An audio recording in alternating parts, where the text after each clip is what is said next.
अस्सलाम वालेकुम। पिछले लेक्चर में हमने global warming green house effect के बारे में पढ़ा था। आज हम पढ़ेंगे जो हमारा टॉपिक है वो है ग्लोबल वार्मिंग।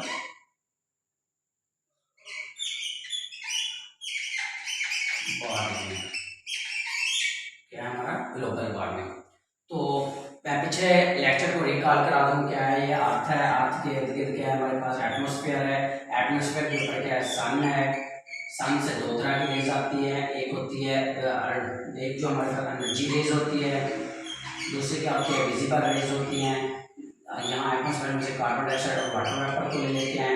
ये रेज क्या करते हैं? इनको गुजरने देती है और जमीन अपनी IR रेडिएशन खारिज करती है, जो कि वापसी पे रिबॉन्स होकर कार्बन डाइऑक्साइड और IR रेज जब ऊपर जाती हैं तो क्या करते हैं? इनका रास्ता ट्रैप कर लेती हैं। जिसकी वजह से क्या होता है? इन रीजन में क्या होता है? टेम्परेचर का चेंज आना शुरू हो जाता है।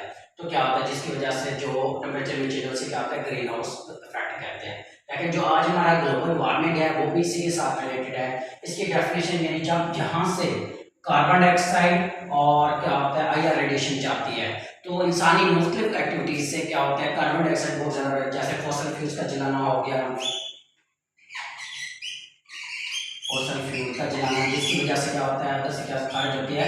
कार्बन डाइऑक्साइड खारिज होती है, जो कि आगे खिला में चली जाती है, जिसकी वजह से क्या होता है? जो हमारा ट्रोपोस्फेयर का टेम्परेचर है वो दिन ब दिन बढ़ रहा है और हर साल 0.05% हर साल बढ़ रहा है, जिसकी वजह से क्या हो रहा है? जो हमारा ट्रोपोस्फेयर का टेम्परेचर है वो बहुत ज्यादा इंक्रीज हो रहा है और इस टेम्परेचर यानी एक एवरेज से इंक्रीज होने को क्या कहलाते हैं? ग्लोबल वार्मिंग कहते हैं। इसकी डेफिनेशन मैं इस तरह कर सकता हूँ, it is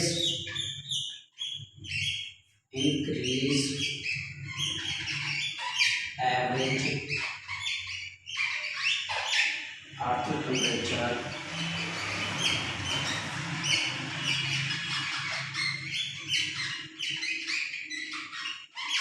by the effect of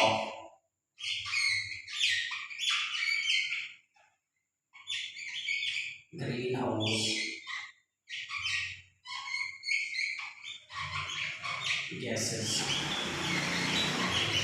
यानी ग्रीन हाउस गैसेस की वजह से जो हमारे अर्थ का टेम्परेचर है वो एवरेज टेम्परेचर से बढ़ जाए।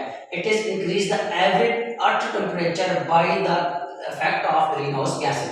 इन ग्रीन हाउस गैसेस की वजह से जो अर्थ का एवरेज टेम्परेचर है वो बढ़ जाए। जो अर्थ का एवरेज टेम्परेचर जिसे हम 25 डिग्री सेंटीग्रेड कहते हैं, इससे जब बढ़ जाए तो क्या होगा? उसको क्या कहते हैं? हम ग्लोबल वार्मिंग कहते हैं। जो कि क्या होता है? कैसे बढ़ता है? जो इंसानी एक्टिविटीज हैं, फॉर एग्जांपल हम फॉसिल फ्यूल्स को बहुत ज्यादा जला देते हैं, जिनमें हमारे पेट्रोल और क्या हो गया? कोयला हो गया, नेचुरल गैस हो गई, इनकी जो बर्निंग है बहुत तेजी के साथ हो रही है।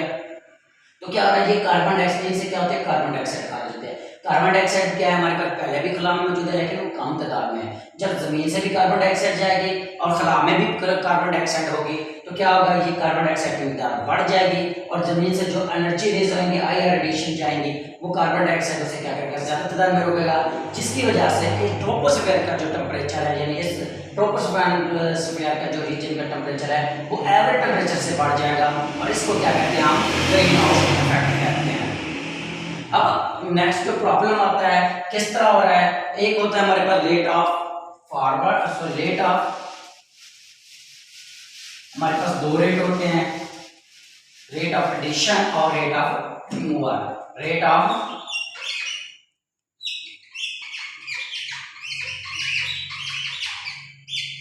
Addition equal to rate of removal. अब हो क्या रहा है? फॉसिल फ्यूल्स को हम जला रहे हैं, जिसकी वजह से बहुत ज्यादा क्या पैदा हो रहा है? कार्बन डाइऑक्साइड पैदा हो रहा है, जो कि क्या कर रहा है? एटमॉस्फेयर में जा रहा है। अब रेट ऑफ रिमूवल इसके बारे में क्या है? इसके क्या है? हमें दरख्त होने चाहिए, प्लांट्स होने चाहिए। प्लांट्स किस लिए इसे यूज करते हैं? कार्बन डाइऑक्साइड को फोटोसिंथेसिस के अमल के दौरान,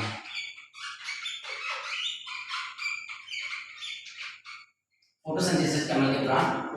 अगर रेट ऑफ एडिशन और रेट ऑफ रिमूवल एक जैसा यानी जितनी तादाद में हमारे पास ऐड हो रहा है उतनी तादाद में रिमूव हो रहा हो तो ये क्या होगा? बैलेंस रहेगा हमारे पास। लेकिन क्या हो रहा है? हम फॉसिल फ्यूल्स को तो बहुत ज्यादा जला रहे हैं और रेट ऑफ रिमूवल हमारा कम हो रहा है। कैसे कम हो रहा है? हम क्या कर रहे हैं? डिफॉरेस्टेशन कर रहे हैं। यानी जंगलात का कटाव कर रहे हैं इंडस्ट्री की वजह से, इंसानी फर्द की आबादी की वजह से, तो क्या हो रहा है कार्बन डाइऑक्साइड तो बहुत ज़्यादा खिलाफ में जा रही है, लेकिन रेट ऑफ रिमूवल यानी प्लांट्स तो हमारे पास है नहीं, अगर प्लांट्स नहीं है तो वो फोटोसिंथेसिस मिल नहीं हो रहा, जिसकी वजह से कार्बन डाइऑक्साइड खर्च नहीं हो रही। तो क्या हो रहा है कार्बन डाइऑक्साइड की मिकदार बढ़ रही है और क्या हो रहा है फोटोसिंथेसिस का अमल रुक गया है, प्लांट्स हैं नहीं हमारे पास, क्या कर रहे हैं हम डिफोरेस्टेशन कर रहे हैं, जिसकी वजह से क्या होता है कार्बन डाइऑक्साइड की मिकदार ट्रोपोस्फीयर में बढ़ जाती है और क्या होता है हमारे पास ग्लोबल वार्मिंग होता है। अब इससे बचाव का क्या तरीके हैं, ग्लोबल वार्मिंग से बचने के लिए हमें क्या करना चाहिए, सबसे पहले तो हमें दरख्त लगाने चाहिए और जो हमारे पास कार्बन डाइऑक्साइड फॉसिल फ्यूल्स हैं इनका भी कम से कम इस्तेमाल करना चाहिए। जो इंडस्ट्रीज हैं जहाँ से बहुत ज़्यादा धुआं पैदा होता है, स्मोक पैदा होता है, उनमें भी ऐसी चीज़ें यूज़ करनी चाहिए जिनसे कार्बन डाइऑक्साइड को रोका जाए। तो ये तो था हमारा आज का ग्लोबल वार्मिंग का टॉपिक। नेक्स्ट हमारा जो टॉपिक है वो ऑक्साइड वाला है, तो इसमें से कोई क्वेश्चन वगैरह हो तो